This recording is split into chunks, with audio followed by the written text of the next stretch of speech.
technology, and he said, "Is this a good idea? And can you raise 500,000 to seed it, fly to Russia, meet Roscosmos, and see if we can get some traction?" I said, "I think it's a great idea, and I can." And so I typed up a 2-page letter of intent in my basement here in Vancouver with the Russian Space Agency, and it was, "We'll give you the cameras. You do the launch, the installation, the power, the downlink, and then we'll split the data, of course." And I had no idea what any of that meant, but it was very opportunistic. All right, liftoff, and the clock is started.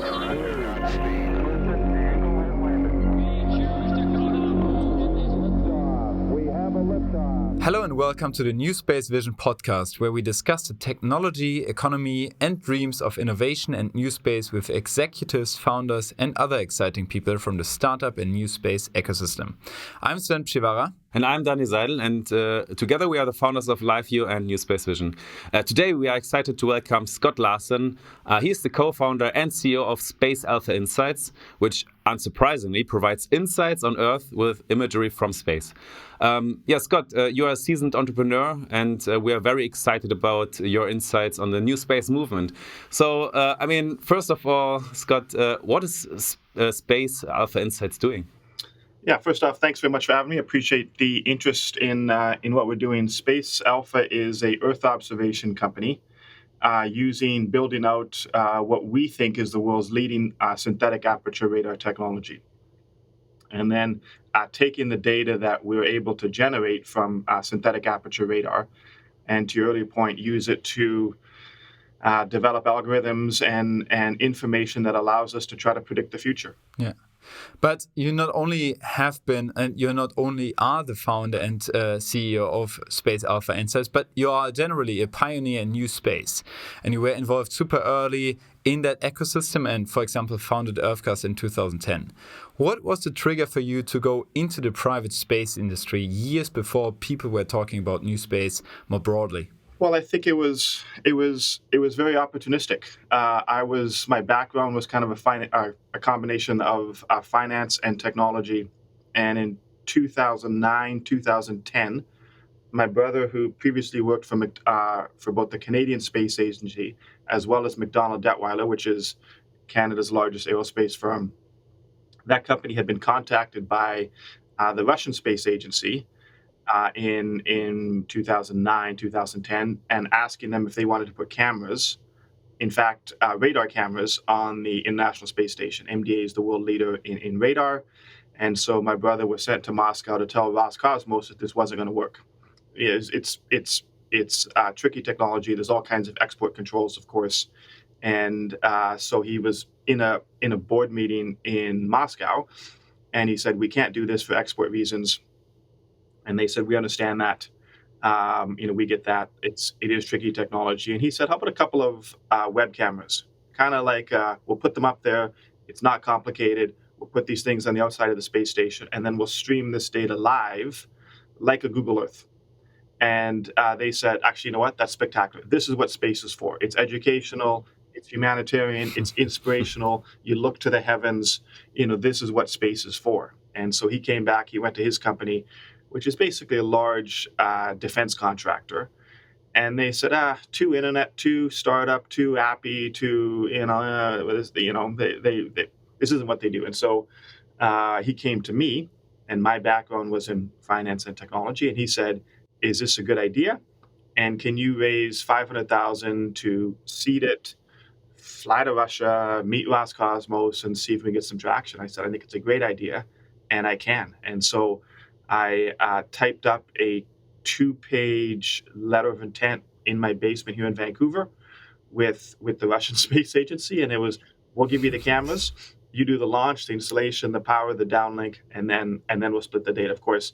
And I had no idea what any of that meant, what exactly that meant, but it was very opportunistic. And I flew to Moscow and hashed out a kind of a loose agreement with Roscosmos, which is, "We'll give you the cameras, you do everything else, we'll split the data, and then we'll go from there." And so that really was the genesis of how we started Earthcast. Yeah, super exciting. So coming from the finance industry to space tech, and I mean today we will mainly talk about Space Alpha Insights and not Earthcast. But what was the biggest challenge for you coming from the finance industry to the space ecosystem? Yeah, I mean, space obviously is a small industry, smaller back then, very, very niche. And what I realized I needed to do was be able to answer 6 questions, maybe 10. And if I could answer the first few questions that anybody would ask me, then because so few people know anything about space, if you can answer 10 questions, you're an expert. And if someone asks you the 11th question, you go, you know what? I have to get one of my technical guys in the room. We can answer that for you. So something that if someone would ask something very, very specific, technical, complicated on something, then but because most people don't even know what a satellite is, or what is the International Space Station, what is Earth observation, what does any of this mean, being able to answer a few questions allowed me to be an expert. And just because the industry is so niche, it's less like that than it was back in 10, 12 years ago. It still is a little bit of that because it's a niche industry. But I tried to learn as early as I can what the first 8, 10 questions that anybody would possibly ask and learn the answers to those. And then that was it. So exactly, Danny already said it. Today we focus on Space Alpha Insights, but maybe could you quickly run us through the trajectory of Earthcast since the moment you spoke to the Russians about this loose agreement? Yeah, so we started the company in 2010 in my basement here in Vancouver. We scaled it up. We took it public. We raised a couple $100 million. I was the CEO. And then I stepped down 5 years to the day from when we started it. We had about 250 employees and 7 or 8 offices around the world. And I left it to go do another startup. And I was one of the founders of a company called Helios Wire, which we started 4 or 5 months after I left Earthcast, which was building out a satellite-enabled IoT network. And so this was in 2016. We were one of the early ones. We had S-band spectrum, and the idea was that we'd build small nodes on the ground to transmit data to a combination of low Earth orbit satellites. And I think we still hold the record, if I'm not mistaken, of shortest time between incorporation of the company and launch of the first satellite, which was about 15 months. So 15 months after we started the company, we had the first satellite launched. It went up on a Soyuz rocket, which actually blew up, which was, I think, the last rocket failure. Anyway, so we launched one on a Soyuz. We launched the second one on a SpaceX out of LA. And then we ended up selling that company 2.5 years ago to EchoStar, a large satellite operator out of Denver, Colorado. They came in, they bought the space assets, they bought the spectrum and some of the ground technology. And so that sold a couple years ago. And then about 2 years ago, the new CEO and CFO of Earthcast called me up. In fact, it was 2 years ago, August, called me up. And I'd met him, but I didn't really know him that well because it had been 2 or 3 after I'd left. Called up and said, we have a problem. We had a financing that was supposed to close last week. It didn't. It fell apart. We need $1 million by Wednesday to get into bankruptcy protection. And in Canada, it's called CCAA. So bankruptcy protection is CCAA. And I said, I'm sorry to hear that. I'm not a bankruptcy kind of guy. It's very procedural in front of the judges, the courts, and all the rest of it. Anyways, long story short, myself and a couple friends put in the $1 million. It got into protection. And when you get into bankruptcy protection, you basically have the courts, the judge allows you a few months to kind of figure it out. And you typically end up negotiating with your customers, your suppliers, your stakeholders, employees. No one can sue you. And then you come out of that either leaner, meaner, and stronger, or you have to sell the assets. And in this case, the judge told them to sell the assets. So they sold the optical division to a private equity group out of New York for $60 million or so. Earthcast had a couple of optical satellites that were based in Spain that they sold back to some Spanish and Portuguese guys. And then the third bucket of assets was a division within the company that was focused on synthetic aperture radar. And they'd spent about $5 million building the tech out, put about $65 million into it. And because of COVID, because of timing, because whatever, we were able to buy this through an auction. And so that transaction closed in January of last year. And we ended up with this very, very late stage synthetic aperture radar technology that was mainly funded by the Canadian government, the CSA, the Canadian DND, some international customers, and frankly, an opportunity to see what we could do with this. And so we raised $5 million from some VCs out of the US, and kind of an unusual beginning with very, very late stage technology, but very, very much a startup. And so that was the genesis. That was how we started the company. Yeah, that's of course an exciting journey, right? Being the founder of the company, it's going public, and then you were actually not working there anymore.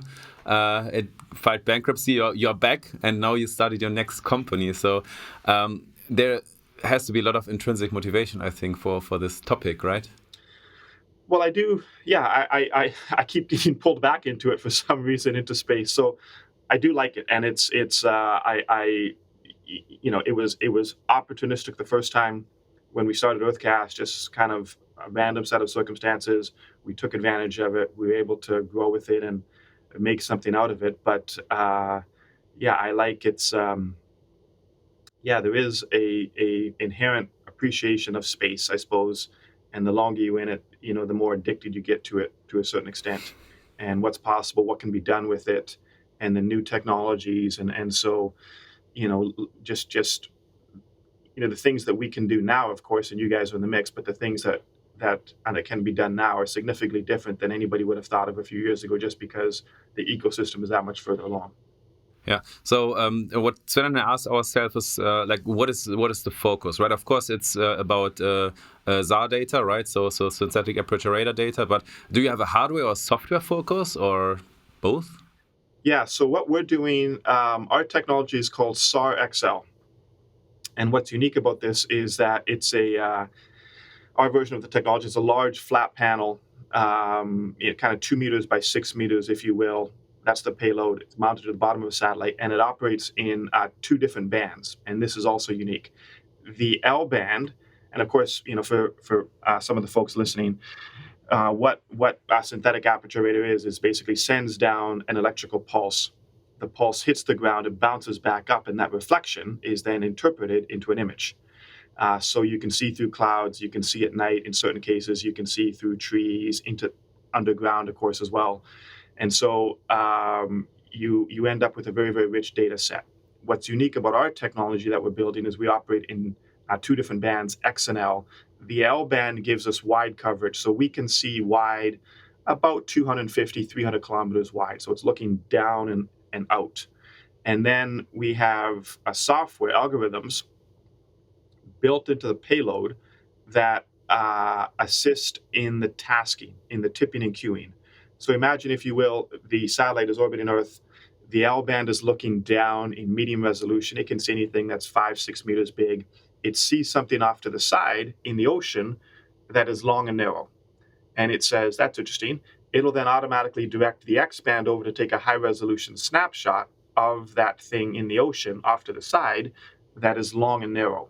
And so first you have surveillance. It just kind of sees whatever it sees. Then you get into identification. Is that a ship? It is a ship. Then you get into classification, which is, what type of ship is it? Is it military, commercial? It's commercial. Is it a freighter or tanker? It's a tanker. And then ultimately information, which is how full is it, based on analyzing the wake? How fast is it going? Because, of course, we can track speed and direction. And then perhaps, where is it going?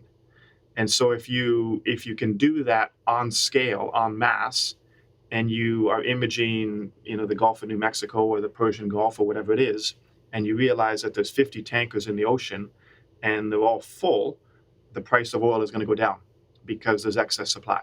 And so what's unique about our technology is that this happens in orbit, in real time. And so you don't have to upload the locations that you want to task and take pictures of, which is typically how it's done at Earth observation. Take a picture of this location, that location, this location, that location. You have some some machine learning built into the payload that determines what it should image. Yeah. Well, this sounds super exciting. But for me, as a person who knows a little bit about satellite, this sounds also quite complicated, right? You have two different bands of from a satellite on the same system. You have in orbit analysis on, as you already said, on the payload itself. How do you think? Like, don't you think that it is quite complex? What kind of an organization? How large do you think an organization needs to be to completely develop and operate this entire system end to end? It is complex for sure. Everything about space, of course, is hard. We only focus on the payload, so we're not building the satellite, we're not building the bus, we're not building the ground segment. We build the payload, and our payload is attached to someone else who builds the bus, of course, which would be an Airbus, or someone else who builds SSTL, who actually builds the satellite. From right now, we're 35 people. We started a year ago, 18 months ago. We had 11 people. Now we're about 35.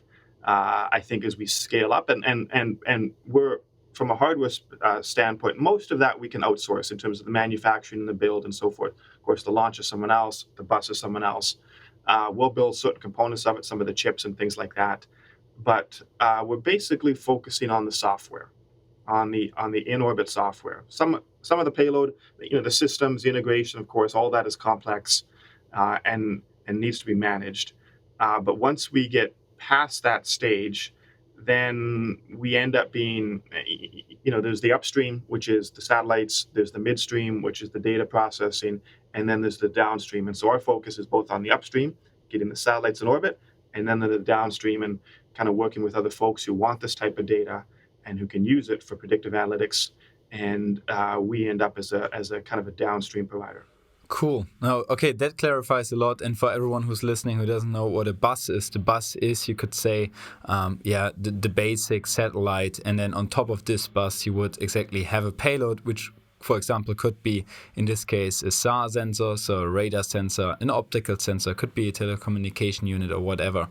But coming back to what you've just said, so you've mentioned already applications such as tracking of oil ships in the ocean. Do you have a certain customer segment which you want to focus on?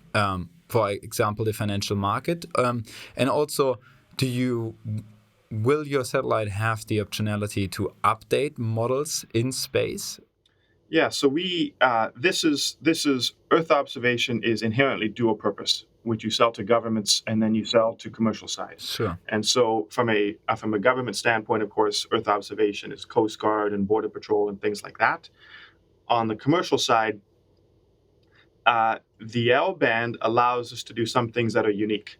L-band is typically the frequency that is used for water, environmental assessment. And so we have these two different bands. And if you imagine us flying over the Amazon, the X-band hits the top of the trees and bounces off. The L-band penetrates through the trees, hits the ground. And so you end up with two different views. The L-band as well is the band that tracks elevation. And so we can track elevation down to we can track elevation change down to the millimeter level. And so if we're imaging over something and the ground has changed, infrastructure has shifted, pipelines have moved, buildings have tilted or twisted, we can pick up that kind of elevation change with the L-band. And so that is unique. So certainly agriculture, infrastructure, forestry management, as well as insurance from a commercial standpoint. Insurance will be a big market for us. I think on the financial side, I think that has to be proven out.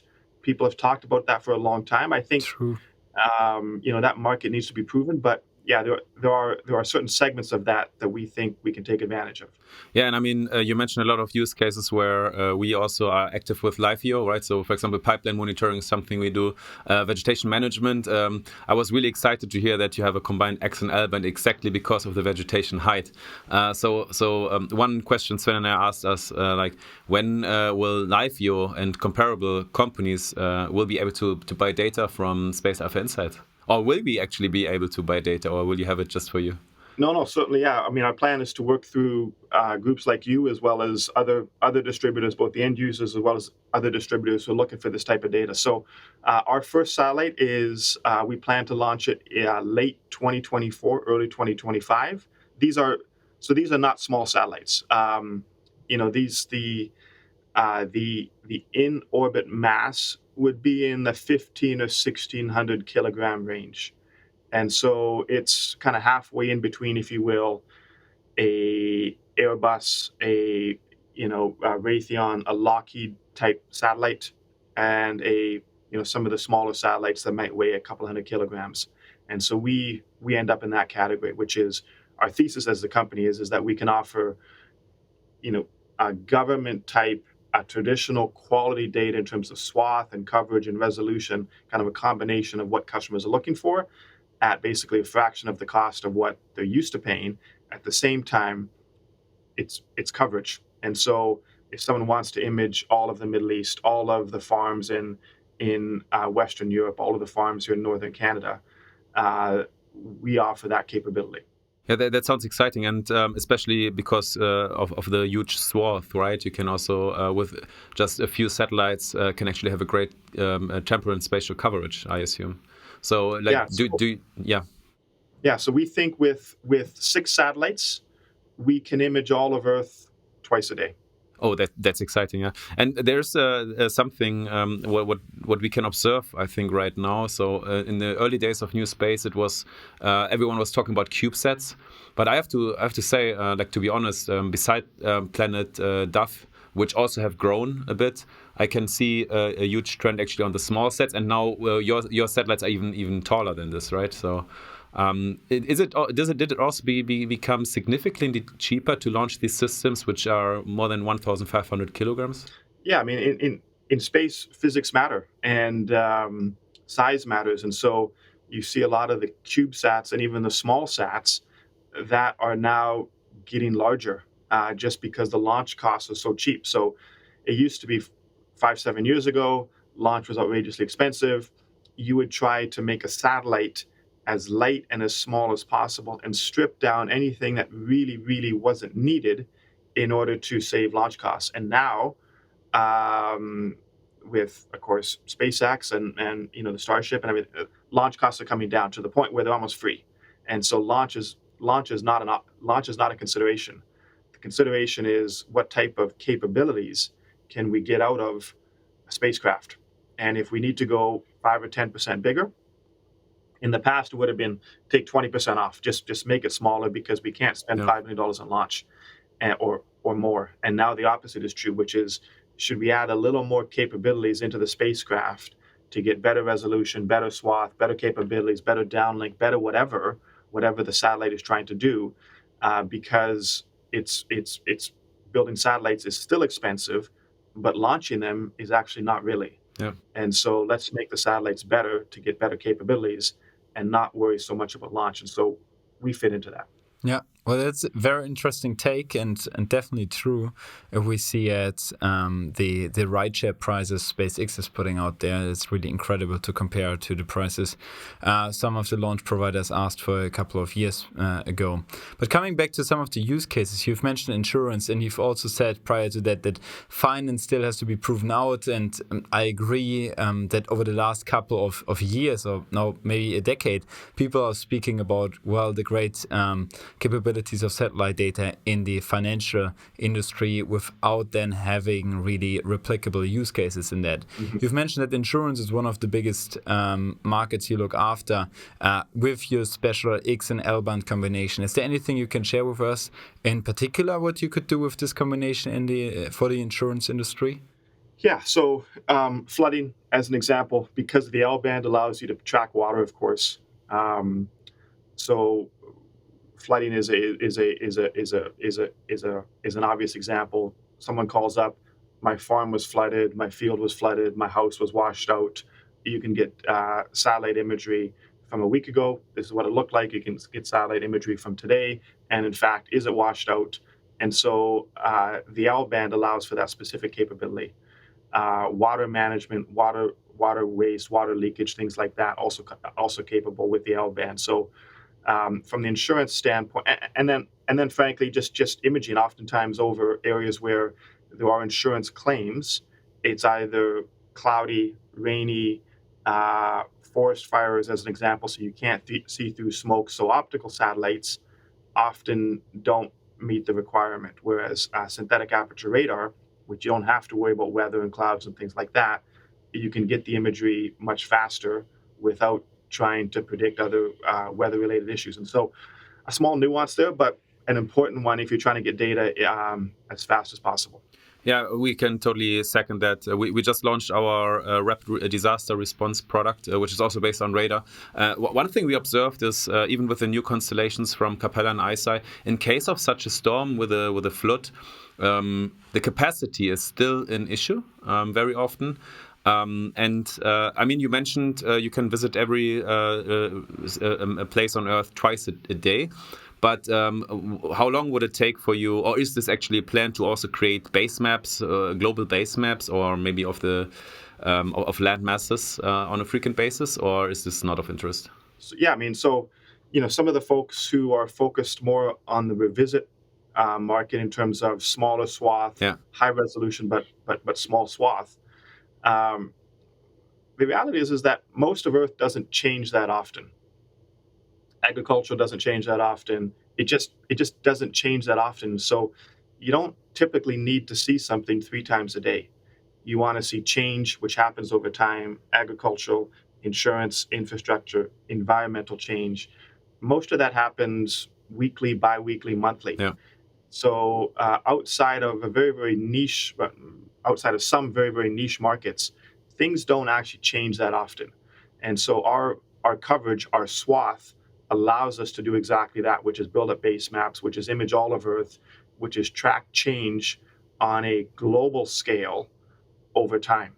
And so you can use that to, urban pipelines, infrastructure, cities, buildings, things like that.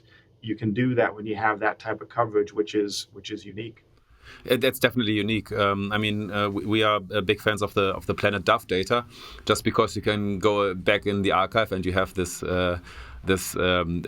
huge archive of multiple time steps, and you can actually see what happened there in the past. But you also know that next week there will be data.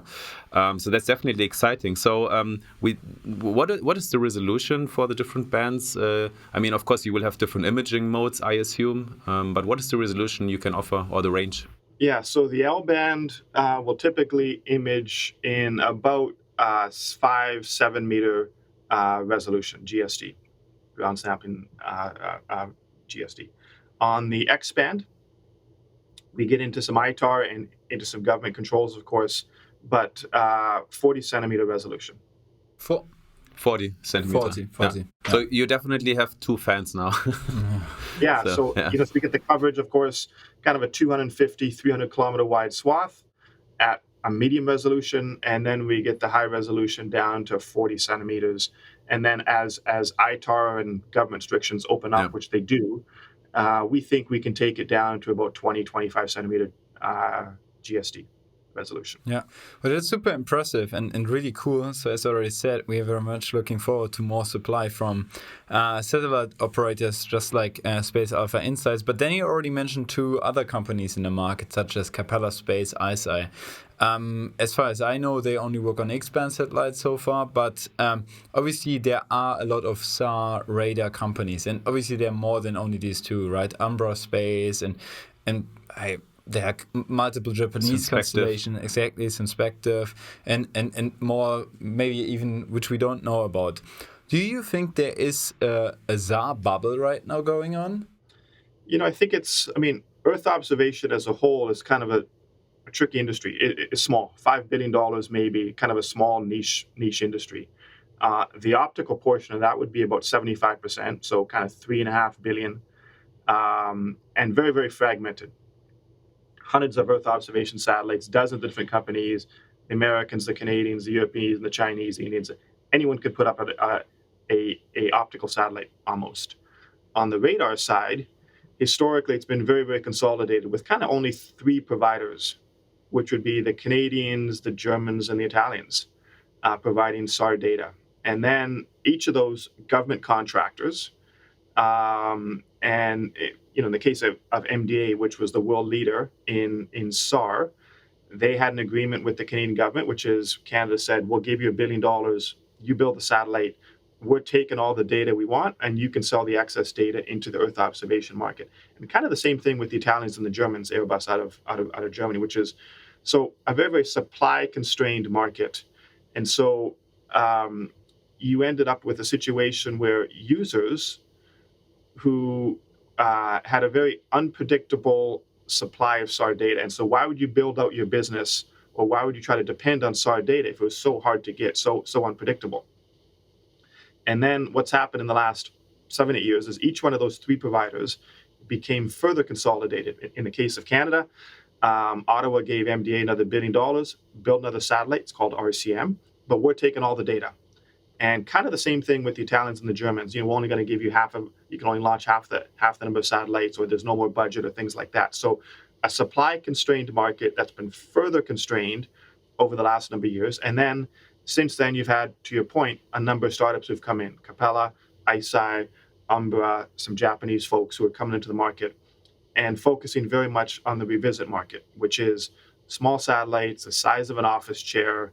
We're going to put up as many of these can, and we're going to go after people who want to take pictures of something 3, 4, 5 times a day. High resolution, good quality data, but going after the revisit market. And so all that does is help, because if customers, folks like yourself, know that you have a really reasonably predictable supply of SAR data to build algorithms, models, applications, then more people will get into the downstream market, which is a good thing. So I don't think there's a bubble. I think there's virtually an unlimited capacity or need for synthetic aperture radar data. Costs will come down, use cases will go up, applications will go up, the market will expand. I think it's a good thing. I think each of us will find our niche.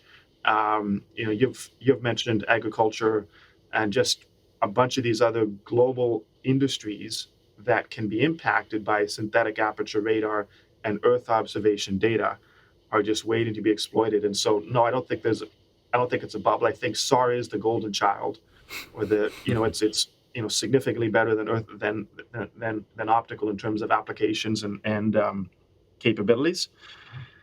But it's hard to work with. It's SAR is hard to work with. It's you need to be a geospatial analyst. You need to have education in it. So it's not just like a pretty picture. So Yeah. There's things that have to happen in the industry in order for that to grow. But the more data, the better. Yeah. And we absolutely agree. Obviously, SAR data is very different from optical. We are very lucky that we have some talented SAR engineers also within our company, but we know that this is definitely a barrier to entry. Another barrier to entry you've just mentioned, which is price. SAR data is still kind of costly, especially compared to optical data. And how do you think the price of satellite data will develop over the next couple of years? Yeah, I think there's a disconnect. For sure, there's a disconnect in the industry right now between the upstream market, the data providers, and the downstream, the data users. And people want data for free. On the other hand, the satellites cost hundreds of millions of dollars, and so there is that disconnect. And we need the free data to build out predictive models for algorithms, but the satellite costs $400 million, and so what do we do here? Actually, at EarthCast, there was a kind of a funny story where we had the ability to take data, a video. So it's kind of the first color video of Earth from space. We had video cameras on the International Space Station, and we were just looking to explore the market. And I distinctly remember we got a call from a guy in Southern California who had a website, kind of an app, if you will, a web app, that tracked surfing locations off the coast of California. And he called up and he goes, "Listen, I run this. It's California's largest surfing site, whatever that means, and I want to get video pictures of each of the surf locations down the coast of California, so that people who surf can determine if the waves are coming in or whatever they do." And I said, "Okay, that's an interesting use case. We can do that because we can track video, and so we can pick out waves and things like that." And he goes, "Great, I need I need the entire coast of California imaged. I need to get the pictures in, the video in by 5 o'clock in the morning because people decide, people surf in the morning. And I'm okay. And he goes, and I want it for free because my users don't pay for it. It's a free website. And so, this is often kind of the disconnect, which is, the space station costs hundreds of billions of dollars. We had spent $50 million on the satellites, on the cameras, and he wanted the data for free. And so this is that kind of disconnect still does exist, but I think it's getting less than it was 10 years ago because the cost of the data is coming down and the economics are being exploited and the predictive algorithms just have better value than they did back then. So those two things will continue to happen. Just one quick question to follow up here, which is exactly, you've mentioned cost comes down. Cost oftentimes is a result of demand and supply, right? And we have satellite data analytics companies like ourselves, which buy data, and there are companies like yours selling data and others.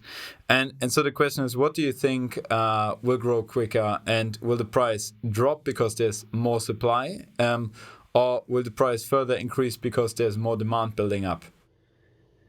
I think the demand will pull the price down, is actually what I think, because the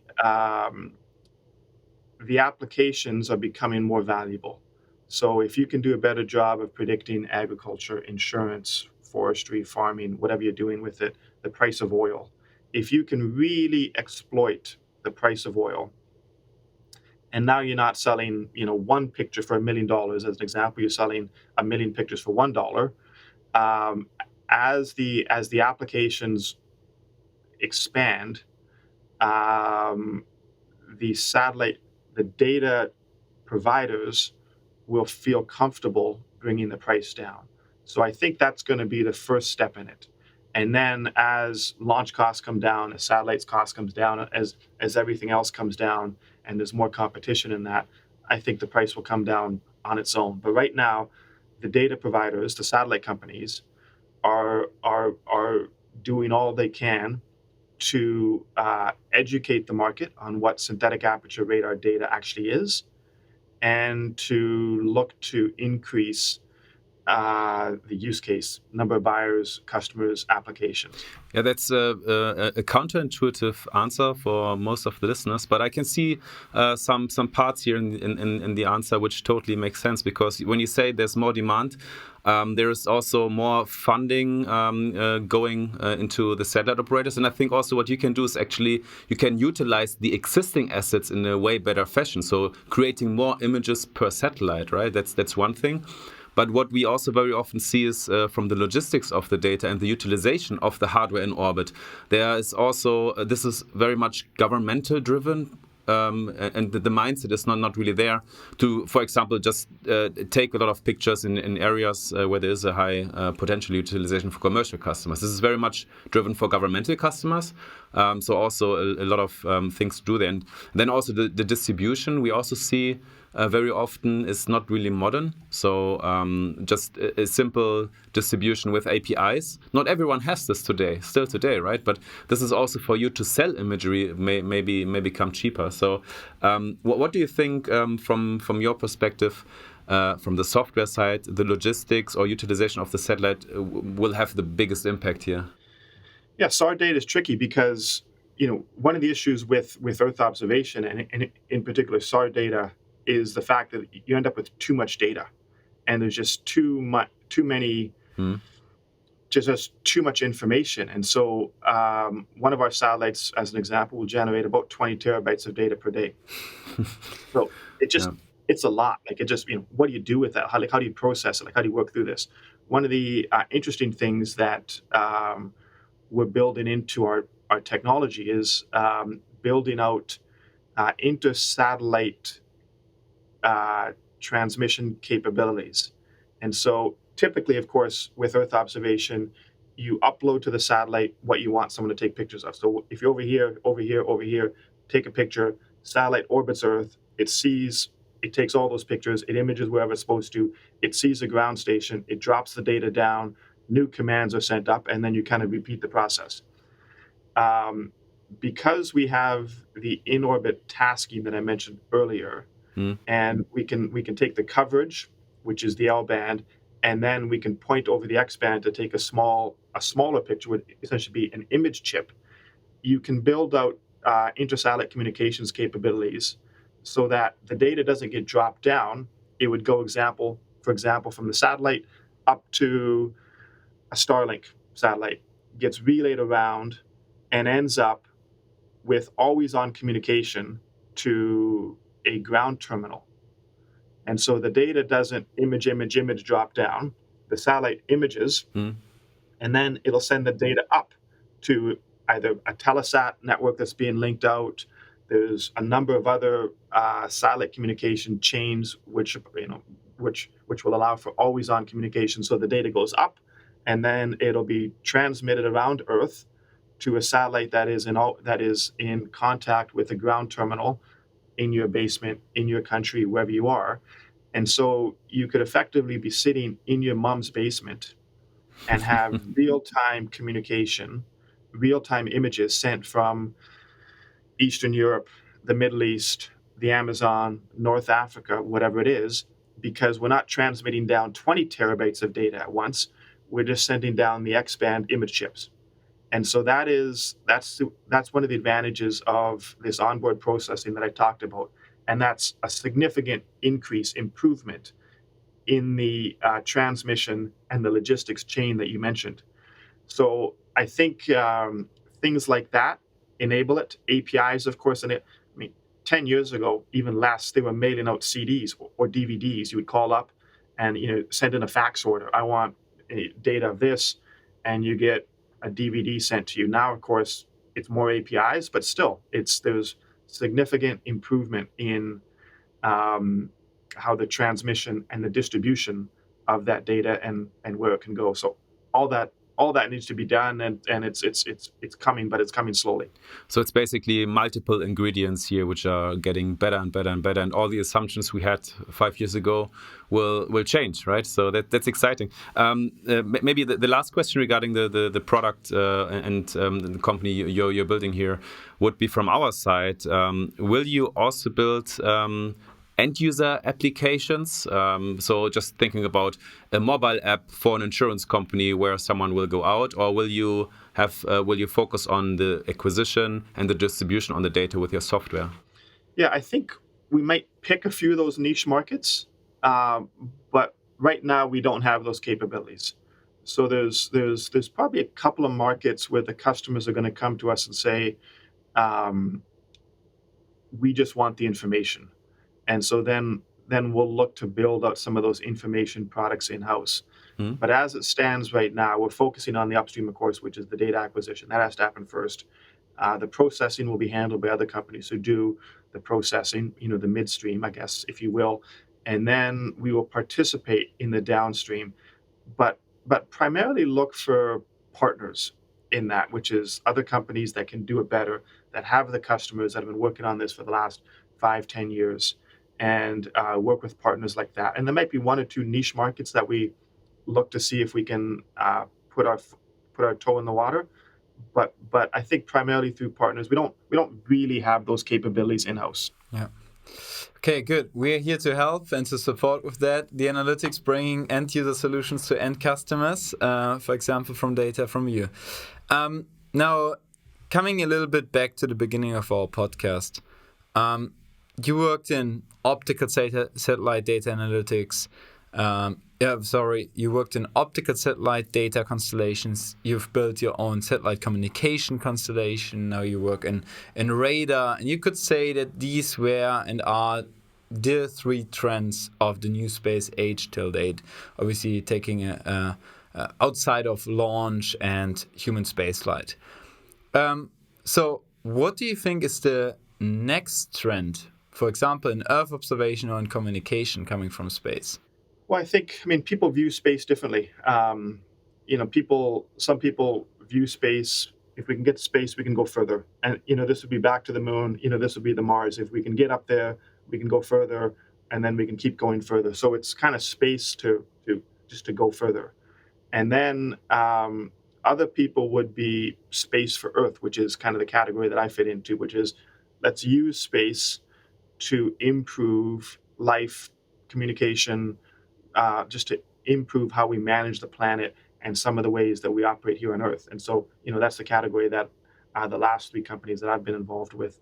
And then the third part would be space for space, which is the infrastructure, the launch, the satellite refueling, the in-orbit buses and tugs that people are talking about, moving satellites around for different orbits and different inclinations and things like that, and just basically putting things in space to enable and work with other space companies who are trying to do what they're trying to do. I think the space for space segment is tricky. I think there's niche markets in there, but it's a complicated market. Most new space companies are poor, underfunded, have a lot of work to do. And so if you're working, if your business plan is built around working with poor customers, that's a tricky market. The space for space, is tricky. Space to go further, of course, that's a government market. That's like an Elon Musk type. We got to get back to the Mars. That's its own conversation. I'm much more intrigued both from philosophy as well as from kind of an economic standpoint, which is using space to improve life here on Earth, to improve how we operate, to improve how we take care of the planet, environmental, social, infrastructure. And so I think there's lots more room there. I think that's where we can really take advantage of, new technologies and some of what these other folks are doing. But that's what I'm interested in. Yeah, I mean, that's really nice, close to final words, I would say. And I mean, hearing this from someone who is in finance, so basically, we should invest more into space because it helps us to improve life on Earth, right? So is there anything else you want to share with our listeners before we end the podcast? No, first off, thanks for having me on. I appreciate the conversation. It's nice to, it's nice to talk a little bit more about space, of course. We're if there are other companies out there who like you are looking for synthetic aperture radar data, Earth observation data, who are building out products and information that can, they can take advantage of. We're at that stage, and so we're in the growth stage. We're looking for partners and other groups that think they can participate in some of the things we're doing. We're open to all those kind of conversations, and so would love to, would love some of your support there. Okay, well, thanks, Scott, and thanks everybody for tuning in. Make sure to tune in next time and follow NewSpace Vision on Twitter, Instagram, Facebook, YouTube, and on TikTok for updates, announcements, and more NewSpace news. See you next time, and thanks again, Scott, for this really interesting conversation today. Thanks so much. I appreciate that. All right, liftoff, and the clock is started. Listen, the Eagle has landed. We choose to go to the moon in this decade and do the other thing. Liftoff. We have a liftoff.